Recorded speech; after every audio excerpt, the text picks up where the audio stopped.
Iran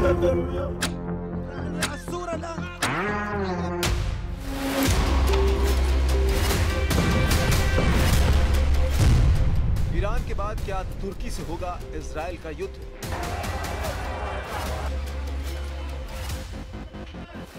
जिस तरह Iran की मिसाइलों ने तोड़ा था नेतन्याहू का एयर डिफेंस, क्या इजरायली शहरों पर वैसे ही हमला करने को तैयार हो रहे हैं एर्दोआन? खामनेई के बाद क्या तुर्की के बम से दहलेंगे तेल अवीव और हाइफा?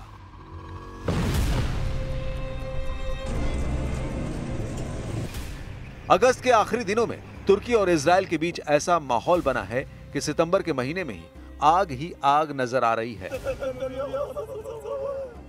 लगातार बमबारी और 63,000 लोगों की मौत के बाद जब नेतन्याहू के टैंक गाजा प्लान को अंजाम देने के लिए हमला करने वाले हैं, तब तुर्की एक बड़ा फैसला करने को मजबूर हो गया और इसीलिए एर्दोआन ने ऐलान किया है कि तुर्की ने इजराइल के साथ सभी आर्थिक रिश्ते तोड़ दिए हैं। तुर्की ने अपना एयर स्पेस इजरायली विमानों के लिए बंद कर दिया है। तुर्की ने अपने बंदरगाहों पर इजरायली जहाजों की एंट्री पर पाबंदी लगा दी है। तुर्की ने अपने जहाजों को भी इजरायली बंदरगाहों पर जाने की इजाजत देने से मना कर दिया है।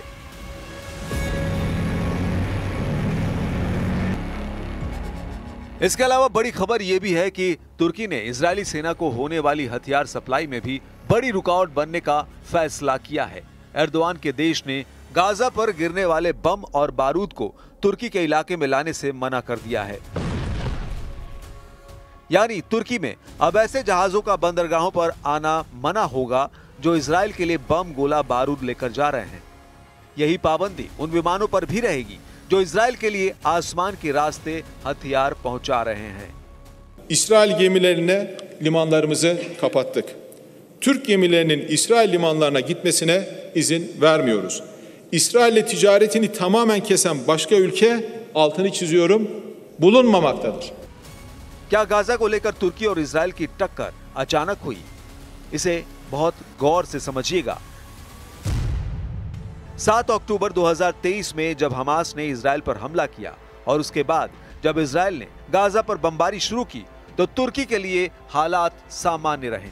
एर्दोआन कभी फिक्र में नजर नहीं आए क्योंकि उनकी सभी वार्निंग नाकाम साबित हुई। इसके बाद एर्दोआन पैनिक में नजर आने लगे क्योंकि गाजा में हजारों लाशें देखने के बाद भी तुर्की इजराइल कुछ करने में फेल साबित होता रहा। लेकिन अब 63,000 लोगों की मौत और युद्ध के 700 दिनों बाद जब एर्दोआन को एहसास हुआ कि पानी नाक के ऊपर ही नहीं पहुंच गया, अब पूरा का पूरा चेहरा पानी के अंदर है। गाजा को लेकर एर्दोआन का एहसास 700 दिन बाद जागा है। एर्दोआन की नींद अचानक खुली है। उनको एहसास हो गया है कि पानी तो नाक के ऊपर पहुंच गया है। यह बात साफ है कि गाजा में बमबारी को लेकर तुर्की और इजराइल के रिश्ते लगातार बिगड़ते जा रहे हैं और अब तुर्की इजराइल की उस फहरिस्त में शामिल होता जा रहा है जिसमें अभी ईरान और यमन है। लेकिन गाजा में बमबारी के साथ साथ सीरिया में इजराइल के बढ़ते दखल ने एर्दोआन को एहसास दिला दिया है कि ईरान पर अटैक के बाद उनका नंबर हो सकता है। इसलिए अब उन्होंने गाजा को लेकर इजराइल को नया फ्रंट दिखा दिया है। İsrail'in bugün Gazze'deki Nasır Hastanesi'ne düzenlediği vahşi saldırıda 5'i gazeteci, en az 20 Filistinli şehit oldu. Gözü dönmüş Netanyahu hükümeti insanlık adına ne varsa yok etmek için cani saldırılarına aralıksız devam ediyor. Erdogan Gaza की ये तस्वीरें पिछले 1.5 साल से देख रहे हैं। रोजाना सैकड़ों लोगों और खासकर बच्चों की मौत को देख रहे हैं। लेकिन सवाल बड़ा है कि आखिर एर्दोआन को ऐसा क्यों लगा कि अब पानी नाक के ऊपर निकल गया है। 2023 में यह युद्ध शुरू हुआ लेकिन एर्दोआन कोई एक्शन लेने के बारे में खामोश रहे। इसके बाद 2024 भी गुजर गया, उन्होंने कुछ नहीं किया। लेकिन जब 2025 गुजरने की चौखट पर पहुंचने वाला है तो एर्दोआन को एहसास हुआ कि पानी तो नाक के ऊपर से गुजरने लगा है और अब तुर्की की अपनी बिसात खतरे में है। अब गाजा, यमन, सीरिया और ईरान के बाद इजराइल का युद्ध उनके लिए खतरा बन सकता है। वैसे ऐसा पहली बार नहीं है जब तुर्की ने इजराइल के साथ रिश्ते तोड़ने वाला झटका दिया है। गाजा पर बमबारी को लेकर ही 2024 के नवंबर में तुर्की ने एक तरह से पहली वार्निंग दी थी, जब इजराइल के राष्ट्रपति के विमान को तुर्की ने अपने एयर स्पेस से गुजरने की इजाजत नहीं दी।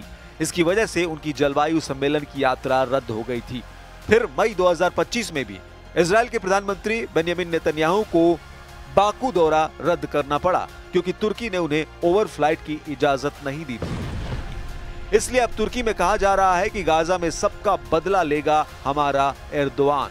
इसलिए तुर्की ने इजराइल से आर्थिक रिश्ते तोड़ दिए हैं, अपना एयर स्पेस इजरायली विमानों के लिए बंद कर दिया है, अपने बंदरगाहों पर इजरायली जहाजों की एंट्री पर पाबंदी लगा दी है और एर्दोआन ने अपने जहाजों को भी इजरायली बंदरगाहों पर जाने की इजाजत देने से मना कर दिया है।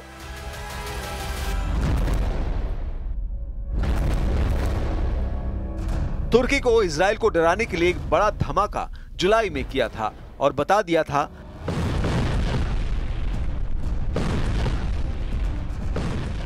कैसा धमाका, ऐसी तबाही, ऐसे कपा देने वाला ब्लास्ट। अब एर्दोआन का बम तैयार है। ये तुर्की का वो बम है जिसका धमाका दुनिया को तब दिखाया गया जब एर्दोआन इजराइल को चेतावनी दे रहे हैं। इस बम को जमीन पर एक रेल पर टेस्ट किया गया। देखिए कैसे एक रेलवे ट्रैक पर इस बम को लॉन्च किया जाता है। रफ्तार इतनी ज्यादा कि नजर आना मुश्किल है। ये उतनी ही रफ्तार है जितनी तेजी से ये आसमान से गिरता है।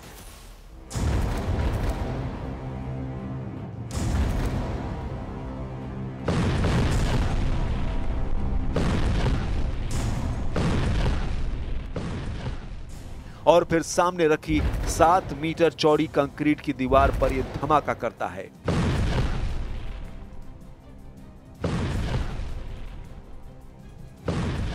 अब ये वीडियो देखिए, ये बम कैसे 7 मीटर कंक्रीट की दीवार चीरकर आगे बढ़ता है।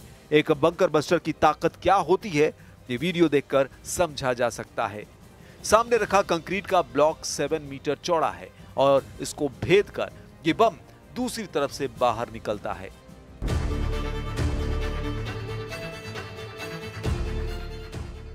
अब देखिए तुर्की के बम ने कंक्रीट के टारगेट को किस तरह तबाह किया। तुर्की का यह super bunker buster bomb 7 metre की कंक्रीट को भेद कर आगे बढ़ता है और फिर धमाका करता है।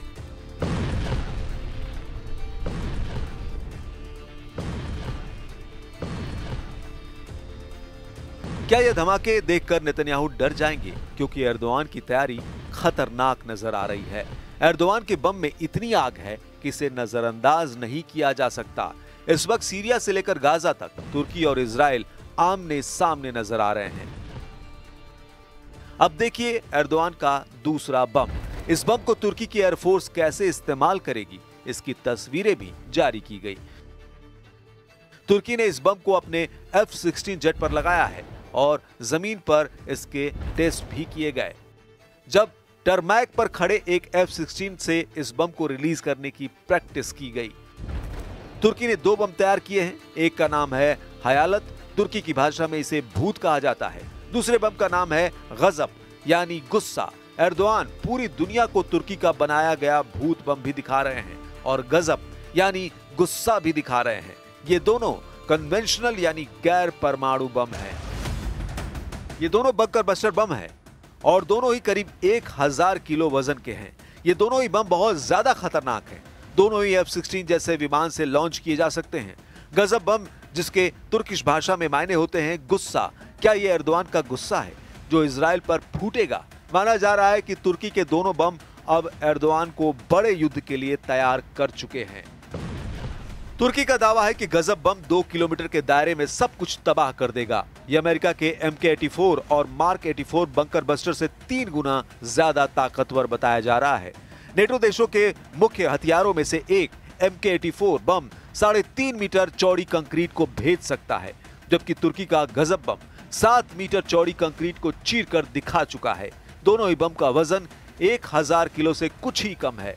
दोनों को विमानों से लॉन्च किया जाता है। धमाके के दौरान गजब बम से करीब 10,000 बॉम्बलेट्स यानी विशेष घातक कण चारों तरफ फैल जाते हैं। ये कण 10 अलग अलग तरह के घातक टुकड़ों में बदलकर भयानक तबाही फैलाते हैं। गजब बम को सिर्फ एक हथियार नहीं बल्कि तुर्की की डिफेंस इंडस्ट्री में एक क्रांति कहा जा रहा है और इससे एर्दोआन का जोश बहुत बढ़ा हुआ है। जून 2025 में तुर्की के राष्ट्रपति रजिब तैयब एर्दोआन ने कहा था कि वो तुर्की की सेना को इतनी ताकतवर बनाना चाहते हैं कि कोई देश उस पर हमले की हिम्मत ना करे। सवाल है कि क्या एर्दोआन का ये मैसेज इजराइल के लिए माना जाए, क्योंकि तुर्की अब ऐसे बम और मिसाइल तैयार कर रहा है जिसके दायरे में इजराइल आराम से होगा।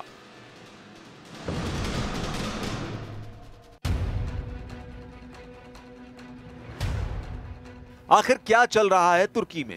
कुछ दिन पहले ही तुर्की ने अपनी हाइपरसोनिक मिसाइल दुनिया को दिखाई थी।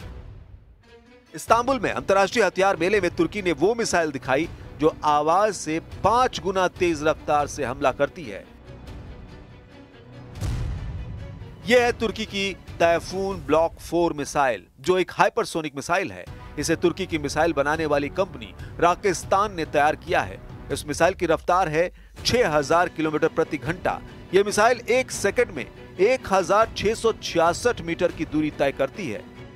एर्दोआन का मूड युद्ध का नजर आ रहा है। उनकी सेना कुछ बड़ा करने जा रही है। यह खतरा नेतन्याहू को भी नजर आ रहा है।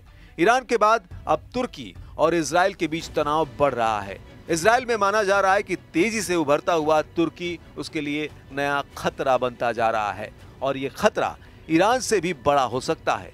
एर्दोआन के नए नए बम इसकी वजह माने जा रहे हैं। पहले एर्दोआन ने तुर्की की हाइपरसोनिक मिसाइल तैफून दुनिया को दिखाई और उसके बाद उस बम का धमाका दिखाया जो तुर्की का सबसे शक्तिशाली बम कहा जा रहा है। ये दोनों तस्वीरें न सिर्फ इजराइल बल्कि हर उस देश के लिए खतरा है जो तुर्की को अपना दुश्मन मानते हैं। इन दोनों हथियारों की चर्चा आर्मेनिया में हो रही है। इसकी चर्चा ग्रीस में भी हो रही है और इसमें तो कोई शक नहीं कि इजराइल में तो इन दोनों हथियारों का सीक्रेट पता करने का मिशन भी शुरू हो चुका है।